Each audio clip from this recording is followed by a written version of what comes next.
Por ejemplo, bueno, esto que decía, como el plano es como un concepto del lenguaje cinematográfico. Al principio, los hermanos Lumière filmaban un plano fijo de una salida de los obreros de una fábrica, ¿no? Pero no existía la idea de plano, existía la idea de imagen. Bueno, filmo esto y este movimiento y esta acción. Pero que el plano empieza a suceder, la idea, el concepto de plano, cuando digo, bueno, ¿y qué pasa si quiero pegar esta imagen con otra? Con otra que es, por ejemplo, eso, una imagen de los pies. Entonces ahí empiezan a pensar que se construye un lenguaje a través de distintos planos, que tiene distintos conceptos. Uno es, por ejemplo, de una manera y otro es de otra. Y a la vez, esos dos planos están creando como una idea de esa acción. Están creando un punto de vista, ¿no? Están creando como una sensación y una ilusión de realidad. Mira cómo tienen los zapatos. Es como que parecería como que cuando uno ve cine, si se para, ahora vamos a ver un ejemplo para ir más en detalle, ¿no? Tienen que voy a volver a compartir lo que estábamos viendo, esto que es el plano. Entonces, primero, hay cuestiones técnicas que diferencian una cosa, un plano de otro, ¿no? Por ejemplo, los tamaños de plano. Los tamaños, el tamaño sería con respecto al cuerpo. El plano general, que es el cuerpo completo, con un poco de ambiente, el plano americano, que es hasta las rodillas, el plano medio, que es un poquito de la cintura para abajo o para arriba, el plano medio corto, que es el pecho, ¿no? El primer plano, ¿no? El rostro, el primerísimo primer plano, que es un rostro muy cerca, y el plano detalle, que es un elemento más como aislado, ¿no? Como si fuera un detalle de una mano agarrando un celular o un ojo mirando. Otra de las características que puede tener el plano... esperen que me salté algo. Ahí está. Que los planos pueden ser fijos o móviles. No es lo mismo un plano que es una cámara fija como esta de los Lumière que les contaba, o un traveling, que es cuando la cámara va sobre unos rieles y va generando una acción también la cámara. Porque la cámara moviéndose es una acción y genera otro tipo de relato. Está narrando esa cámara. Una cámara fija también está narrando, pero muchas veces, qué sé yo, no es lo mismo un traveling que una cámara en mano, ¿no? Como alguien que va con la cámara filmando, como que vos sentís que esa persona está también, que puede ser la representación de la mirada de un personaje cuando la cámara va en mano.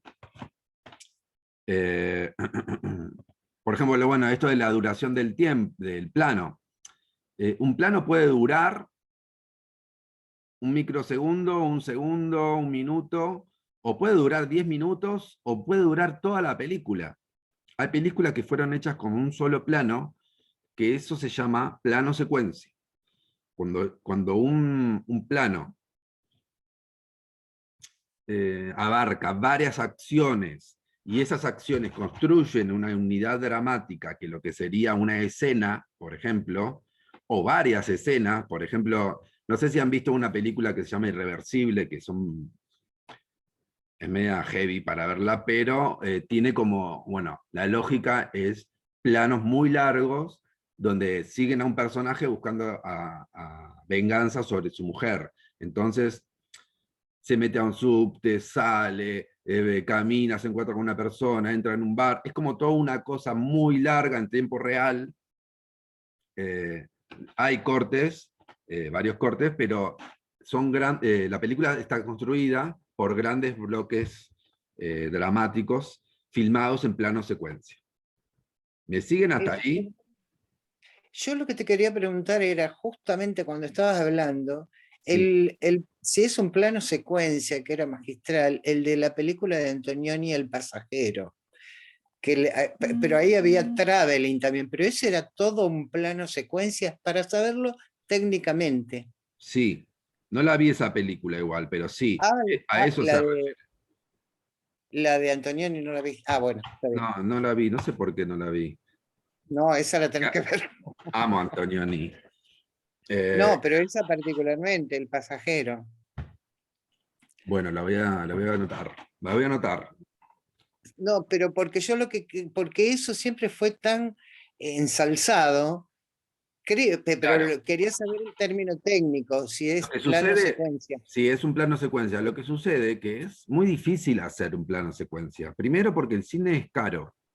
Entonces vos estás arriesgando un montón de película, un montón de tiempo para hacer una escena que si hay un error al final de la acción, tenés que volver a grabarla. Entonces, por más que esté todo, o sea, cuando tiene una lógica como estética el plano secuencia, no es solo como una cuestión de narrativa. Tiene, porque si no decís, ah, bueno, lo corto y meto otra cosa, que es mucho lo que pasa en cine que es más comercial, como que no buscan una cuestión más estética. Entonces, el cine de autor busca como la experimentación, volver a como a una cosa más realista, primitiva también, como de que eso está sucediendo. Entonces, por eso hacen planos secuencias muy largos, o planos largos fijos también, porque hay muchas secuencias que están filmadas en planos fijos, que, bueno, el cine más experimental o el video arte trabaja sobre ese concepto como del tiempo real. Eh, es una cuestión que, bueno, requiere un montón de producción y el cine es una cosa cara. Entonces, vos estás jugándote la vida, de alguna manera, ¿no? Porque muchas veces hay películas que no las pueden terminar por cuestiones de presupuesto, por ejemplo, ¿no? Como que es una cuestión también económica el cine. Bueno, entonces, esto que decíamos, ¿no? Como el plano puede tener una duración corta, duración larga. A veces puede ser un plano que tenga una duración larga, pero que no constituya una unidad dramática.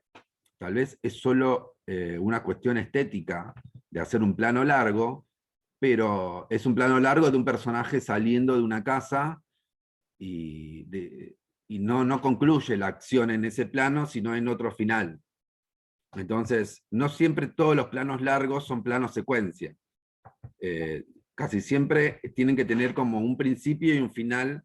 Cuando hablo de dramático, hablo como de algo de eso, como alguien hace algo para algo y lo hace, lo termina de concluir, ¿no? Como que tiene como una funcionalidad. Después eso lo vamos a ir viendo un poquito más en detalle. Bueno, ¿qué más? Una pregunta, Sí, perdón. Y cuando muestran, por ejemplo, un paisaje que no hay personas, se muestra un rato, o un edificio que explota y se incendia, y se ve las llamas, ¿eso es un plano? Porque ahí no hay claro, personas. Ah, sí. aunque no haya personas. Sí, sí, sí. El plano, pensá que todo lo que veas en una película va a ser un plano. Ahora, va a tener diferentes características ese plano, ¿no?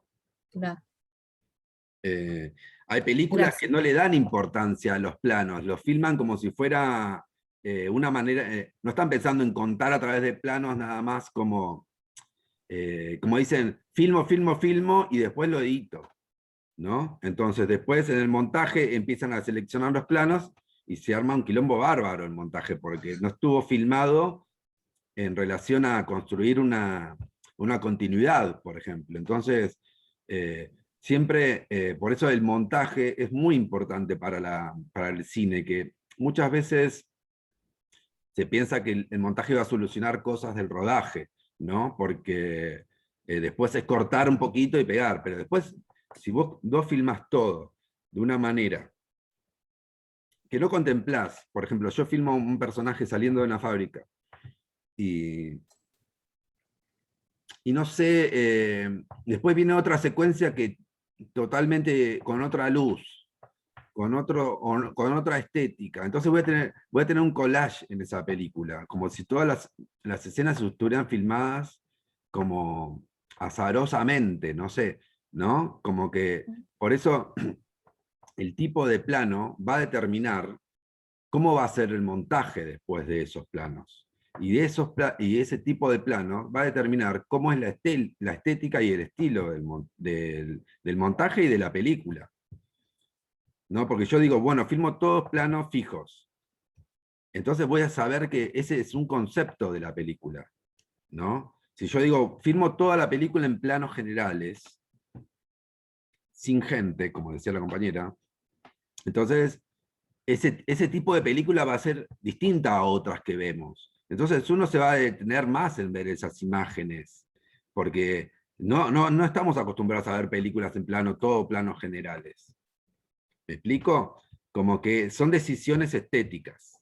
A eso me refiero, por eso quiero que entendamos esto de plano como algo que es la esencia del cine, de alguna manera, ¿no? Como, por ejemplo, vamos a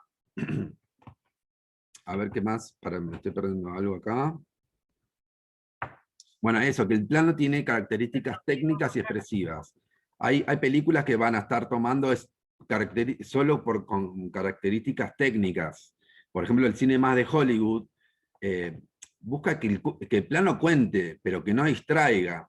En cambio, el cine de autor va a buscar que el plano te entretenga, te guste, te atraiga, tenga colores, te esconda cosas. Hay cosas que las deja fuera del plano, por ejemplo cuando nosotros vemos una película, no sé si vieron La Ciénaga, por ejemplo, que es una película donde tenemos personajes que están acostados, pero lo que sucede es que hay un ambiente que está fuera del plano, que es el sonido, que es lo que ocurre, es para donde miran los personajes, es como, y que eso se llama fuera de campo, es lo que está fuera del plano. Pero no es un fuera de campo como porque sí, es porque se activa o sea, empieza a contar algo, eso que está fuera que no se ve. Entonces hay películas que van a estar trabajando sobre lo que no se ve. Bueno, igual esto estamos adelantándonos a lo que es el cine más contemporáneo, más moderno, ¿no? Que hoy mi idea es más ir para el cine más clásico. Para entender bien el cine Perdón, clásico. Diego, Sí, dale. está hablando Laura, que como se me cortó muchísimo, creo que lo estás grabando. Sí, sí. Después, ¿cómo la miro? ¿Vos mandás un enlace? ¿Cómo? Para verla después, toda la clase completa, lo Sí. que me perdí. Sí, ¿Cómo la veo? lo subo a YouTube. Bien, gracias.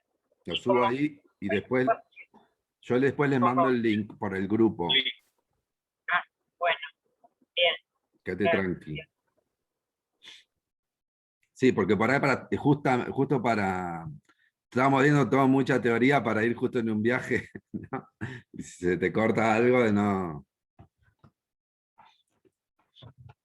Te va a perder. Bueno, sigamos. Por ejemplo, acá tenemos esto que decía, ¿no? Como que hay cuestiones técnicas y expresivas. De... No fue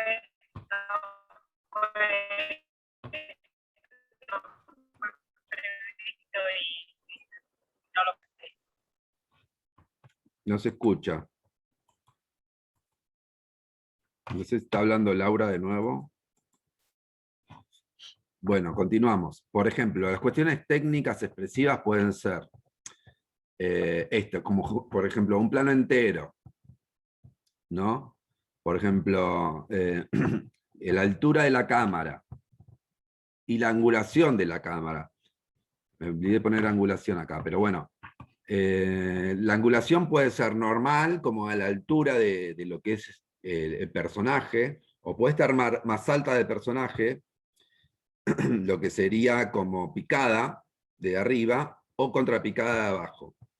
Cuando vemos una película que está muy de abajo, se ve todo como muy grande, como se ven todos los...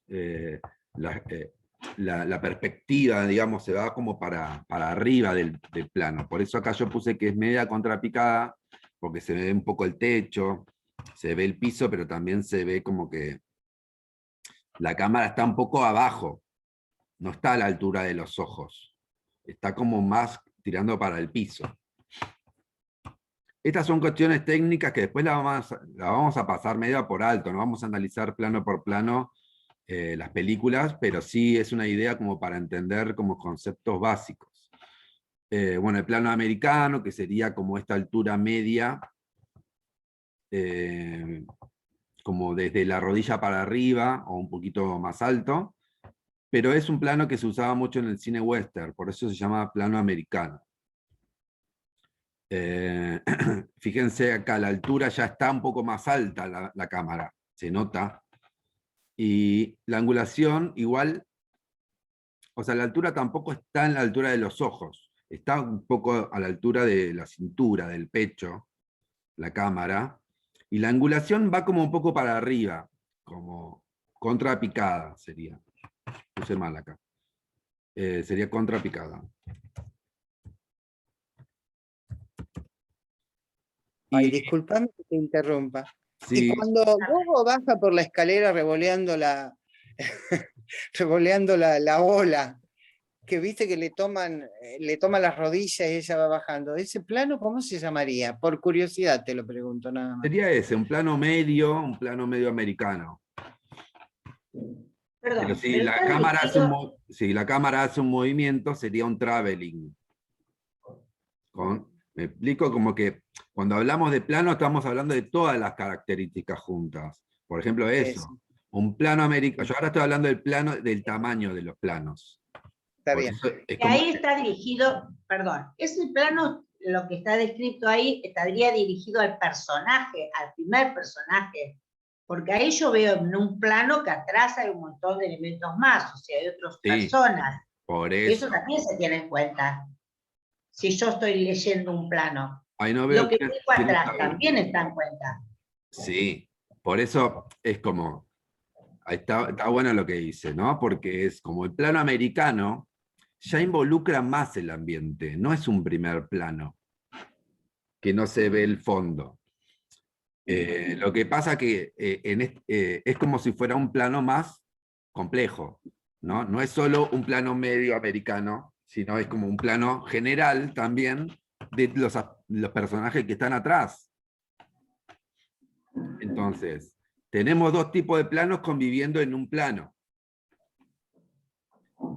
¿Vieron que se habla mucho de cuando hablamos de directores o leemos críticas que dicen, bueno, hace unos planos muy complejos, unas tomas únicas? Bueno, se refiere a esto, como a cómo hacer que en un plano medio también se conviva con un plano general o americano, o un plano de detalle, porque por ahí puede ser que al revés, que sea un primer plano y que se vea también el fondo, Y ese podría ser un primer plano. ¿no? ¿No sería un primer plano casi de personaje ese? No, esto que estamos viendo es un plano americano por el tamaño que se ve del cuerpo. Ahora vamos a ver un plano medio, vamos a ir achicando de a poco. Esto sería un plano medio, como más de plano pecho. Fíjense que la cámara está a la altura de los ojos, entonces es una altura y la angulación es como recta. Entonces es normal, como que está enfocando como directo al pecho, ¿no? Y al todo. Está la altura de la cámara muchas veces está hablando también de... O sea, cuando nosotros ponemos la cámara muy abajo, el personaje se ve gigante. Y cuando lo ponemos muy arriba, el personaje se ve como más chiquito. Entonces también hay como una lógica de que muchas veces cuando el personaje está en peligro, la cámara se va arriba, cuando está escondido se va abajo. No sé, viste, como que empiezan a haber como distintos significantes. Bueno, esto sería un plano medio corto, ¿no? Como que hay un poco de pecho y está el rostro, está el ambiente un poco, pero también hay como... No es un plano solo de los ojos, ¿no? En cambio este ya sería un primer plano, ¿ven? Como cambia, como que no es distinto. Fíjense que cuando empezamos a ver películas que acercan, las películas siempre más clásicas empiezan como en planos generales y se van achicando según presentando el personaje, por ejemplo, ¿no? O la acción que van a hacer. Entonces, muchas veces, para mostrar una expresión particular o un detalle del personaje, vamos al primer plano, como decir, por ejemplo, este personaje que es de Kill Bill, todo el tiempo centraba la imagen en los ojos y en la mirada, porque la mirada era como una mirada de venganza, ¿no? Que es de lo que trata la película un poco. Entonces, caracteriza al personaje utilizando esos primeros planos. Después, o sea, los tamaños de planos son una manera de contar también. A eso voy, como que no es solo una expresión, perdón. Bueno, esto sería un primer plano, ¿no? Como ya una cara más cortada, que es un poquito más cerrado que el primer plano. Y esto, por ejemplo, sería un plano detalle, como ya la boca, como un fragmento de la cara, ¿no? O un fragmento de una mano, o un fragmento de alguna cosa. Bueno, estos serían como los aspectos más técnicos de un plano, pero como se ve, también lo podemos usar de una manera estética. O sea, estos planos pueden narrar de una manera, hacer particular la manera de narrar una película, ¿no? Bueno, ¿hasta acá alguna pregunta? ¿Seguimos? Referido a los temas de la película que te vas a encargar, si yo no tengo Netflix, ¿la puedo ver por otra forma? La película que vamos a ver se llama... Sí, lo que yo hago es como que... El tema es que se complica mucho que yo haga como... trato de que esté en Netflix porque es lo que la mayoría tiene. Pero si no, hay un montón de plataformas para bajar. Hay mucha gente que ve películas por otros medios. Y... Tengo que contratarla, entonces, mirá, porque yo hasta ahora no lo tenía. ¿Cómo? No se te escucha, Laura. Yo hasta ahora no lo tenía en Netflix. Voy a tratar de contratarlo. Ah, no, Lo voy a tratar de contratar a Netflix porque ahí hasta va. ahora no lo pagaba. Ahí va. No, pero si no, igual hay otros, qué sé yo, las películas que casi todas las que están en Netflix están en otras plataformas de descarga. Podemos ir viendo, pero yo trato de como que la mayoría tiene Netflix, a veces si es una película que está en otros lados y es muy importante para lo que yo quiero dar como tema, trato de mandar el link. Después igual cualquier cosa yo la busco para tratar de que esté en otra plataforma también. Pero son películas Bueno, pues bastante... agradece. Bárbaro. trato de que sean películas accesibles igual. Y normalmente la dinámica va a ser una por semana y Sí, se echaza a la otra en la entrevista de Zoom. sí. Ahora lo que vamos a ver es una película que se llama La Madre del Blues. No sé si la vieron. Es una película que está en Netflix. Netflix. Yo me ofrezco a bajarla por torrent porque también por ahí y se la mando por WeTransfer a la compañera, si quiere. Esta película yo creo que está en un link que mandó una compañera en Google Drive está. Así que la voy a buscar ahí también y mando el link. Y si no, Dale. vamos tirando el torrent en el grupo. Pero viste que hay Claro. gente que no sabe usar el torrent y no usa. Yo soy re pirata. Pero está en Netflix igual esa. ¿Para quién está hablando ahí? ¿Cómo se llama, Diego? La que habla soy yo, Carolina. No sé por qué no me aparecen todas las personas acá. No, porque me salí del video. Bueno. Bueno, vamos a ¿Cómo se continuar. llama la La madre del blues está en Netflix. Pero esperen porque todavía no sabemos ni qué vamos a ver de la película. Entonces, recién estábamos hablando de los planos, que es como esto que es más general. A mí lo que me interesa es como que empecemos a pensar, bueno, este tipo de películas que son como más clásicas. Aunque ya, como decía hoy, las películas no son siempre tan clásicas como lo que uno ve en la teoría. Siempre hay como algo más moderno. Entonces, vamos a pensar en el análisis del relato cinematográfico como un análisis que empieza a incorporar el lenguaje que tiene que ver con este uso de los planos, del tiempo y del espacio, del montaje, y también de qué temas y de qué tema trata la historia que está tratando esta película, ¿no? Entonces, para que haya un relato, tiene que haber una historia y un discurso. Esto lo vamos a tomar como para el cine más clásico también. No es que todas las películas tienen una historia y un discurso, porque hay películas experimentales que tal vez no tengan una historia clara, aunque un discurso siempre hay, y una mini historia o algo hay. Una mínima unidad temática siempre hay. Bueno, entonces, esto después se los voy a pasar también para que lo tengan. Vamos a pensar. La historia son los temas que trata el film, la película. Estos temas serán encarnados por personajes. Estos personajes son parte de la historia.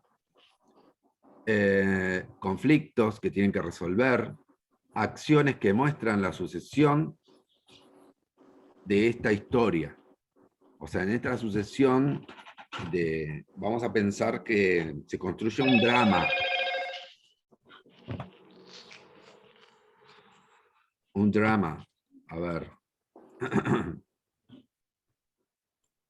Apaguen los micrófonos un cachito. Bueno, el discurso sería el orden que tiene la película. Por ejemplo, una película que empieza con el final está haciendo como un trabajo desde el discurso. O sea, porque la película, la historia podría ser la misma contada sin darse vuelta o no. Eso lo vamos a ir viendo igual. Pero el orden es parte de lo que es el discurso, ¿no? La retórica sería, ¿no? Este orden, esto que hablamos de lo que escondo y de lo que digo, sería como este aspecto como retórico, como decir, te ordeno de una manera para que vos vayas descubriendo, por ejemplo, de qué se trata la historia. Entonces te voy dando de a poquito información, y eso es una característica de la retórica, del discurso. Por ejemplo, esto de la estructura dramática, que haya un principio, un desarrollo y un final, también es parte del discurso. Por ejemplo, puede haber una película que sea solo un desarrollo sin final, ¿no? Hemos visto cosas con finales abiertos donde no concluye, por ejemplo. Por ejemplo, el uso de las descripciones, el uso de los diálogos, también no lo puse acá, pero como de lo que dicen los personajes, que también puede ser una forma de no decir a veces el diálogo, O pueden ser imágenes metafóricas, o eso, todo lo que vemos es una metáfora de algo. No es lo que estamos viendo, es como si fuera una metáfora, ¿no? Como poesía. Entonces eso también es parte del discurso. Porque una historia puede ser tratada de diferentes modos. Puede ser más poética o puede ser más literal. Entonces, lo que hace que eso se diferencien esas dos historias es el discurso. Como por ejemplo el montaje, los efectos visuales y de la imagen. Por ejemplo, si yo hago una película más blanco y negro que color, o copio una forma de color sepia tipo de película antigua, todo eso también es discurso. Entonces, por ejemplo, cuando yo hago una imagen donde el tiempo y el espacio son continuos, como decíamos en el plano de secuencia, construye una ilusión de que eso está pasando en verdad, de que eso está ahí, de que eso está sucediendo en tiempo real, ¿no? Eso también es parte del discurso. Es como si fuera una herramienta retórica también, digamos.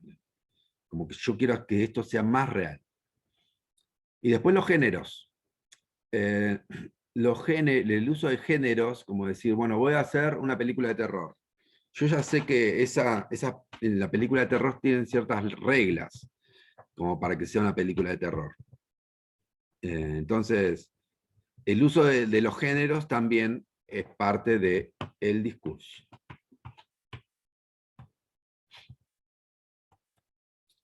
Bueno, seguimos. Tenemos los dispositivos dramatúrgicos, que serían la forma de la película, la forma de armar esa estructura narrativa, digamos, ¿no? Por eso es dramatúrgico, es como si fuera el orden de la acción, porque drama es como acción, entonces es como que el dispositivo que yo utilizo, por ejemplo, vamos a hablar ahora del dispositivo de 3 actos, que es el paradigma hollywoodense, que es lo que se pone como un poco de moda, o sea, para hacer una película que se entienda y para que sea masiva, tiene que ser como este paradigma, ¿no? El dispositivo dramatúrgico es eso, que dice acá.